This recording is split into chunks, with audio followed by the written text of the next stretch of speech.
Hey everyone, it's Tracy Martirana here from Holistic Wellness with Tracy. Welcome back. Today, my husband Andrew is joining us again in the kitchen to make another one of his staple foods. Andrew, what are we making today?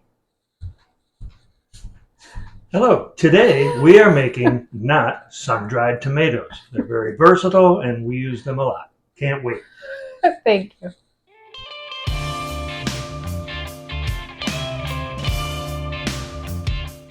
Well, here we are. With the end of summer coming, there's an abundance of tomatoes. So what do you do with them? You can make sauce, you can make salads, but what we do is we dry them. Now we use San Marzano. I think they're like the Honey Crisp of the tomato family. And if dried properly, they'll last for weeks, months, even years. And there's a lot you can do with them, which we'll talk later on. But the first thing we have to do is wash these because they came from the farm market.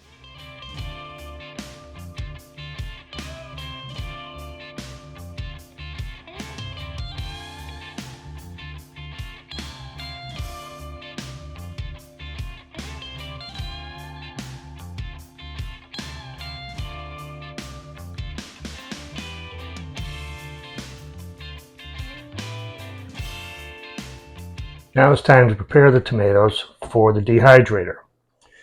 I'm going to seed them, cut them, and put them in the dehydrator, which I have over here. Now when I work this, I put them right on the tray. It's just easier. And now it's cut an end off, split it, clean the seeds out.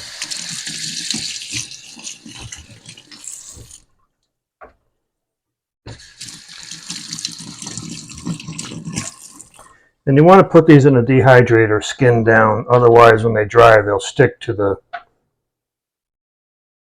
tray. Thank you. Seems like everything I do in here there's a tedious part, and this is the tedious part of not sun-dried tomatoes.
Last one. Cut. So Andrew, you said to dry them with the skin side down. Why was that again? Well, if you dry them with the skin side up, they'll tend to stick to the tray, and you have to peel them off. So gotcha. I found this skin side down works best.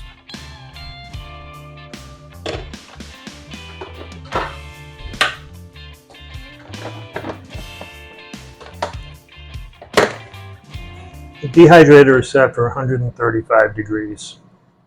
It usually takes about 24 hours for them to be the dryness that we want, and you really want to get as much moisture out as possible.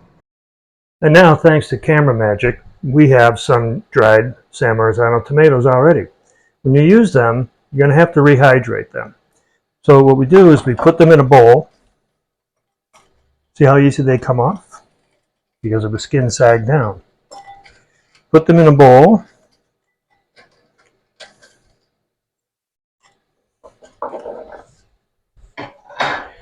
get some boiling water and pretty much fill them up.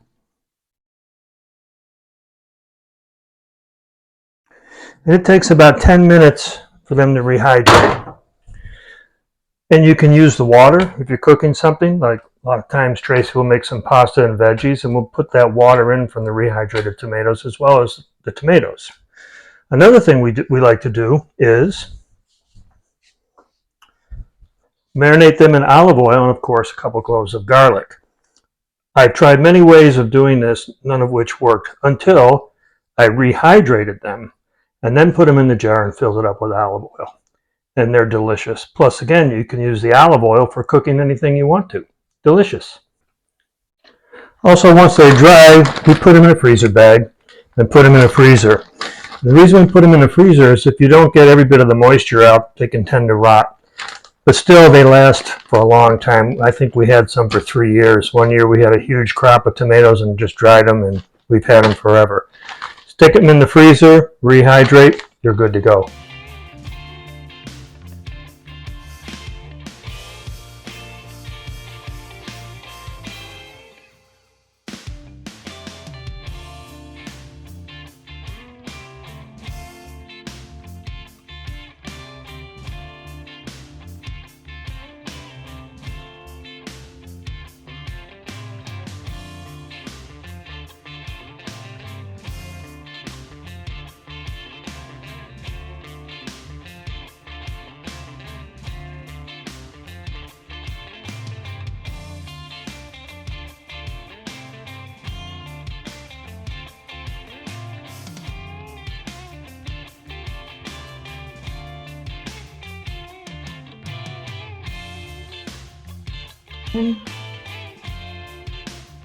Enjoy. I just wanted to recap real quick what Andrew did to dehydrate these tomatoes and then how we rehydrated them to use them. So first he washes the tomatoes, cuts them in half, scoops out the seeds from the inside, and actually kind of does it underwater so it just makes it easier to rinse it away.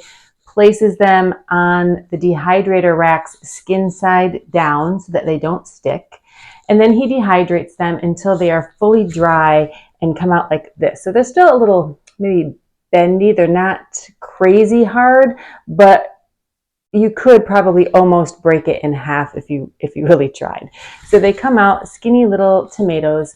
And then what we do with these is we take them all, we put them in a little Ziploc bag and stick them in the freezer for long-term storage. And they will last there for a long time. These again are in a Ziploc. Sometimes we have actually used like a food saver to, pull all the air out, and that will definitely last longer. But in our house, we really don't have to worry about it because we go through them pretty fast. So we put them in the freezer like this for long-term storage, and then we'll take a few handfuls out, rehydrate them by putting them in a bowl, pouring boiling water over them, let them sit for about 10 minutes or so. Then he strains them into a colander and lets them drain out there so that a lot of the water is gone, because we're going to put them into a jar with olive oil. So you don't want a lot of water in here, because if you've ever heard it, water and oil don't mix. So anyways, we put the olive oil in here along with a couple garlic cloves just for good measure to add a little more flavor. Put a bunch of the tomatoes in here. This will last us for quite a while. And the longer they sit, the more flavorful the oil gets. So I will use this in pasta. Sometimes I'll just cook up pasta. I'll scoop out some of this oil to finish the pasta along with some of the sun-dried tomatoes, Kalamata olives, some basil, maybe some feta, and you have like a delicious, quick and easy pasta dish. We use them on pizza toppings, whatever.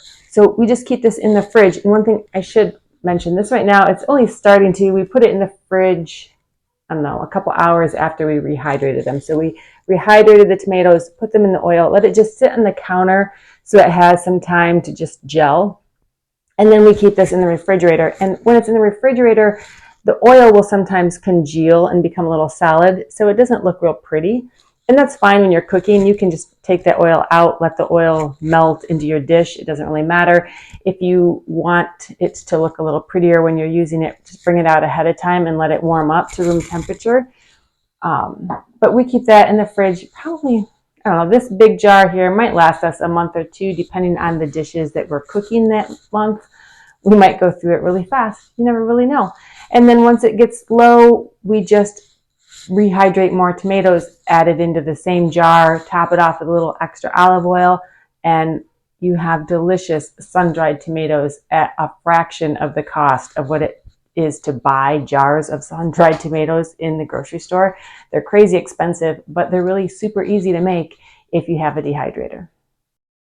Thanks for joining me. I hope you enjoyed this video, and I hope you will give making sun-dried tomatoes at home a try.